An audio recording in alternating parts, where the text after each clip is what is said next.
If you've been around my channel for a while, then you probably know that I think headspace makes such a big difference in what we're capable of and how much progress we make.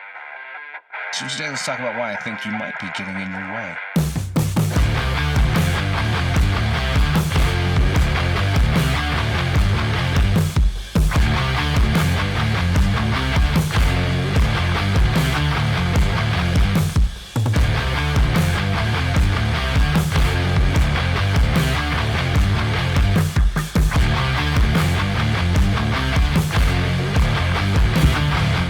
What's up, I'm Ken, this is kenfuTV, and each week I release videos in the martial arts, philosophy, technique, training, that sort of thing. So that's the kind of thing you're into. I hope that you stick around, hope that you subscribe, hope that you share this with somebody you think might enjoy it, and mostly I hope that you enjoy it. Also, each week I released last week's video in audio format on Spotify and other podcast platforms for those of you that prefer things in an audio format. And then lastly, I've started releasing the Dojo Sessions, which is my technique and training stuff. Videos straight from the mat, exactly how I teach the things that I teach. So if you're interested in that kind of stuff, more of the training and application of the martial arts, be sure to hit the links below for that. Today, let's talk about headspace and why it's so important. The other week, I sat down with a bunch of my students and we filmed some assessments, I guess you could say, where we went through a variety of things that they've learned over the years, and just they got up each one at a time and demonstrated their version of it, how they do it, and what they remember of it. There wasn't a lot of prompting, there wasn't a lot of instruction. It was just, hey, this is what I want you to do, and they would get up and do it. One of my students, my top student, in fact, I talked to her afterwards, and I had asked if she'd gone back and watched that video at all, because if you're not new around here, you know that I'm a big fan of using video as a way to amplify your growth, your training, right? Be able to look at the things and see what you can do and where you're at and that sort of thing. So when I asked her that, she said no, and I just knew in my heart. I said, yeah. I said, you don't really want to look at it, do you? She said, no, I don't. And I knew that was because she didn't like how she did. I could tell when she was doing it that she wasn't happy, because she's the top student, so she was the one who went first. So she gets to be the person who got to figure it out as she went and didn't get a chance to see how it went and what everybody was doing and all that kind of stuff. She got to be the one who was the guinea pig, so to speak. What she didn't realize is that the whole point of doing it was actually because years ago in 2014, I had filmed the same thing with each of them one at a time, only it wasn't in front of everybody. I pulled them off the mat. Other people were training. I pulled them off the mat and had them just demonstrate on video the stuff that they're doing, different drills, different things. And I did this recently so that I could put those two together so that they could see where they've come from, how their training has changed over the years. So when she went back to look at her video, what she got to see when it first started was then the 2014 version of her doing the same drills, and then it cutting to now the 2022 version of her doing those drills, so that she could see the progress and how much growth has happened. One of the things that is the most difficult to really kind of reconcile, I think, as you get better, is you start to be able to really identify and see the areas that you are lacking.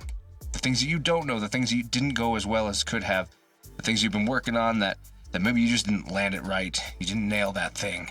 And so you see the gaps in your training. You see the areas that you want to push further and do better.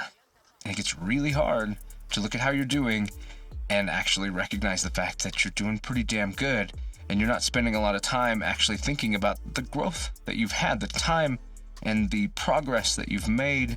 All of that just falls away, and we just don't think about it. We don't spend any time thinking about it.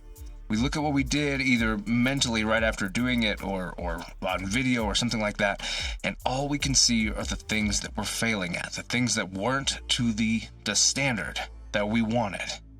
It is so important that instead of doing that, and we should acknowledge those things, the things that we want to continue to pursue, the things that we want to do better, the things that we feel like we have room to improve on, we should acknowledge those things. But we also need to make sure that we're stopping to pay attention to just how much we've grown, how much more we're able to do than before, how much smoother we're moving, or whatever it is. Are you getting better? Are you improving? Do you even recognize the improvements that you're making? Or are you so caught up in the things that you're not able to do, or the things that you didn't do well, that you lose sight of just how good you are doing, of just how much progress you have made.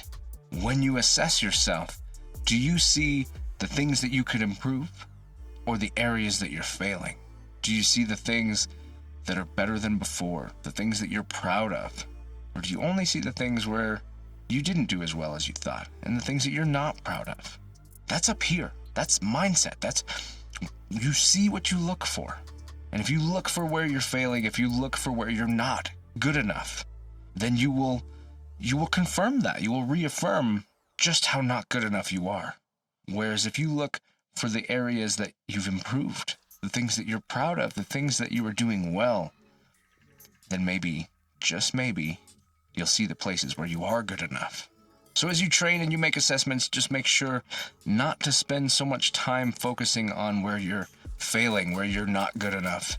See those opportunities as areas that you could improve and grow into, but make sure you take the time to recognize the things that you are doing, the improvements you have made. Just because you're not 100% where you want to be doesn't mean you're not 90% where you want to be, and 90% is pretty dang good. So take the time to appreciate that. Take the time to be proud of that. Along the way, there's going to be plateaus. There's going to be things. There's going to be times where you feel like you're just not making progress, that you're just not good enough. When you stand up and you compare yourself to others, you compare yourself to your instructor, you compare yourself to the person that you want to be, all you can see is how much you're not that person and that you can't do those things. Every bit of that is in your way. Every bit of that is holding you back. And when those plateaus come, it makes it so much harder to pick yourself up and keep going and work through those plateaus. You hit those times where you just feel like you're slogging along, and continuing is how you get to the other side. But you know what? I think over all of the years, every time I've hit a plateau, it's grinding for the 10%. The plateaus show up and they're so obvious because earlier it felt like you were making leaps and bounds of improvement, large sweeping changes. And then you hit those times where you need to, or where you are refining. And instead of making big giant percentages, 20, 30, 40% improvements at a time, you're making 5%, 10% improvements. And it doesn't feel worth it. It feels like you're not good enough. But those are the hardest times. And those are the times that define who we are and make us the people that go beyond what other people are doing. It's the people who can make it through those plateaus where we just don't feel like we're getting somewhere. But instead, we're just working on those really hard parts of improvement that separate us from the pack. When was the last time that you made an assessment of yourself and were truly honest with how great you're doing? And didn't spend all of your time focusing on how bad you're doing and the things that you wish you weren't doing or wish you could do or whatever it is. They're both there. You see what you want to see. You see what you look for. So I encourage you, go make an assessment. And if you have an old assessment, something that you've got video of you years ago or even months ago doing that thing, go record yourself doing that thing again and then compare them. Then, through that comparison, you're going to be able to see just how much better you really are, how much progress you've really made. This is why I love videos so much. Don't forget, if technique and application, training methods, and that sort of thing are more your thing, that I've got a playlist full of that kind of stuff for you too, in the different areas that I train, jiu-jitsu, eskrima, karate, all of these things I spend time on each week, and I'm sharing them so that you can benefit from them in whatever way it does benefit you. So be sure to check that out. There's links in the description for the Dojo Sessions. And if you prefer this in an audio, don't forget to subscribe to the audio podcast. That's it for this week. I'm Ken. This is kenfuTV, and I'll catch you in the next one.